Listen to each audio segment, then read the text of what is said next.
seluruh keluarga besar STTLS dimanapun saudara berada, di berbagai kota, berbagai bangsa.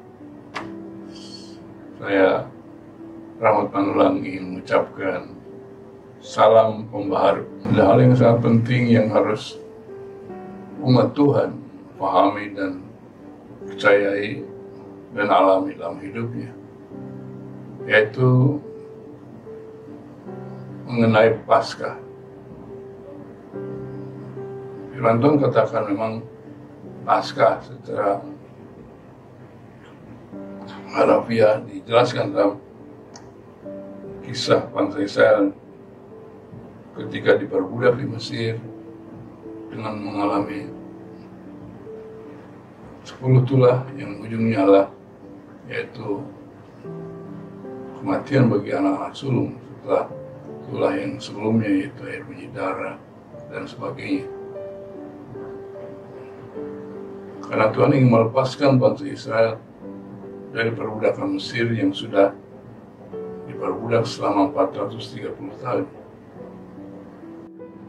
Dalam Keluaran pasal 12 ayat 21-23, demikian firman Tuhan, lalu Musa memanggil semua tua-tua Israel serta berkata kepada mereka, pergilah, ambillah kambing domba untuk kaummu dan sembelihlah anak domba Paskah. Kemudian kamu harus mengambil seikat hisop dan mencelupkannya dalam darah yang ada dalam sebuah pasu, dan darah itu kamu harus sapukan pada ambang atas dan pada kedua tiang pintu. Seorang pun dari kamu tidak boleh keluar pintu rumahnya sampai pagi, dan Tuhan akan menulahinya apabila melihat darah pada ambang atas dan pada kedua tiang pintu, maka Tuhan akan melewati pintu itu dan tidak akan membiarkan pemusnah masuk ke dalam rumah untuk menulahi. Itu adalah firman Tuhan katakan bahwa karya Paskah bagi bangsa Israel adalah yaitu mereka dilewati oleh Tuhan dari tulah kematian yang terjadi bagi anak sulung. Karena arti Paskah itu adalah Pesah, bahasa Ibrani, yang artinya dilewati, dan Passover dilalui. Jadi Paskah bukan Easter yang banyak dirayakan. Di Paskah itu adalah Passover. Apa yang terjadi bagi bangsa Israel itu bukan kejadian kebetulan, tapi adalah satu kisah sejarah yang sangat penting dari generasi-generasi sampai selanjutnya. Karena itu menggambarkan tentang, mensimbolkan, menganalogikan tentang karya Tuhan bagi manusia di dalam Yesus Kristus yang sudah dinubuatkan lebih 3.000 tahun yang lalu, yaitu ketika kejadian di Taman Eden.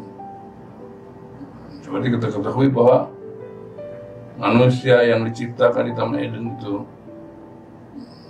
mereka melanggar firman Tuhan dan mereka tidak bisa lagi di hadirat Tuhan.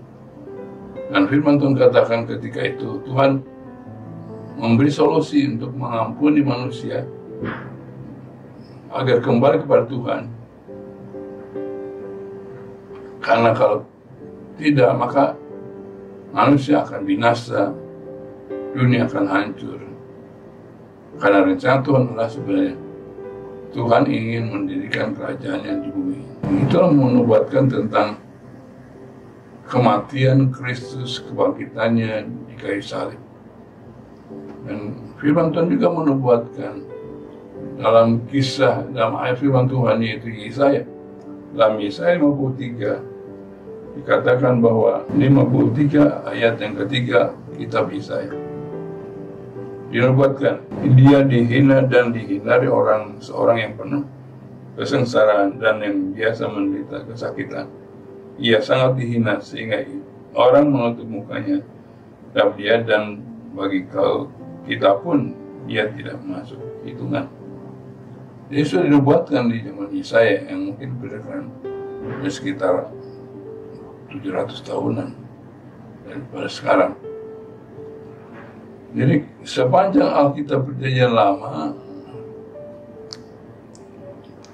pusatnya lah kisah Paskah ini, yaitu kisah Kristus yang menderita, kisah Kristus yang di kayu salib, tetapi dia kemudian bangkit dari kematian dan hidup selama-lamanya. Jadi kalau kita ingin merenungkan Paskah, maknanya adalah yaitu Tuhan mengasihi manusia, menyelamatkan manusia. Kenapa manusia harus diselamatkan? Karena manusia juga punya otoritas yang bisa menghancurkan dunia, yang kalau dipakai dengan cara yang tidak benar. Nah, kita katakan bahwa Kristus harus menjelma sebagai manusia. Kenapa Tuhan menjelma manusia?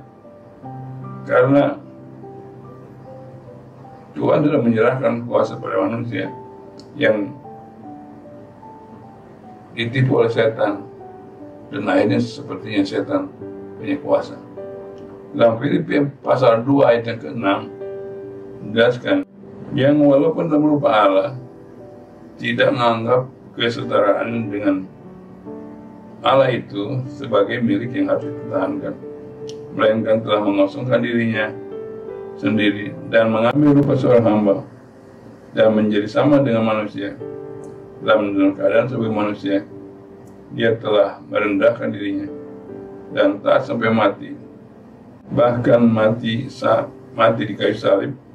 Itulah sebabnya Allah telah meninggikan dia dan mengaruniakan kepadanya nama di atas segala nama, supaya dalam nama Yesus bertekuk lutut segala yang ada di langit, yang ada di atas bumi, dan yang ada di bawah bumi, dan segala lidah mengakui Yesus Kristus adalah Tuhan, bagi kemuliaan Allah Bapa.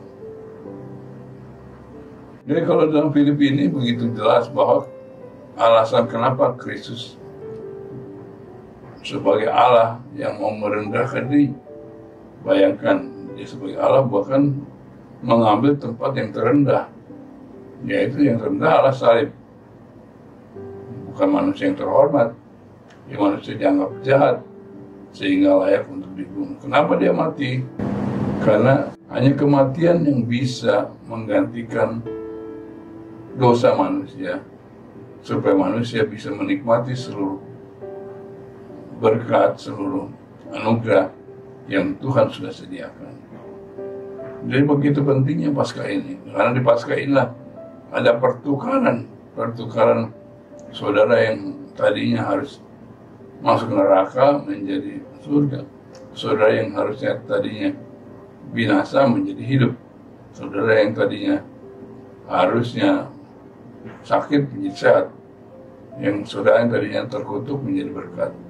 Jadi pusat pertukaran itulah karya salib dengan korban Paskah yang Yesus sudah lakukan kepada manusia. Itu sebagai bukti kasih Allah kepada dunia ini. Dan memang Allah mengorbankan diri dalam Kristus karena menggantikan segala dosa manusia, tapi bisa mengambil kembali otoritas yang Tuhan sudah berikan pada manusia yang diambil oleh iblis, dicuri oleh iblis. Dan juga apa yang Tuhan ciptakan, yaitu dunia ini, agar kembali kepada Tuhan, karena supaya segala lutut bertelut, segala lidah mengaku bahwa Tuhan bukan setan, bukan iblis, tapi setan itulah Yesus Kristus yang sudah membayarnya dengan lunas di kayu salib. Dan ini yang terpenting, sangat penting dalam kehidupan kita sebagai umat Tuhan. Karena ada orang bertanya, kenapa Allah harus jadi manusia? Karena kalau Allah tidak jadi manusia, maka tidak ada orang yang diselamatkan, tidak orang yang kembali pada Tuhan. Tidak ada alternatif yang lain.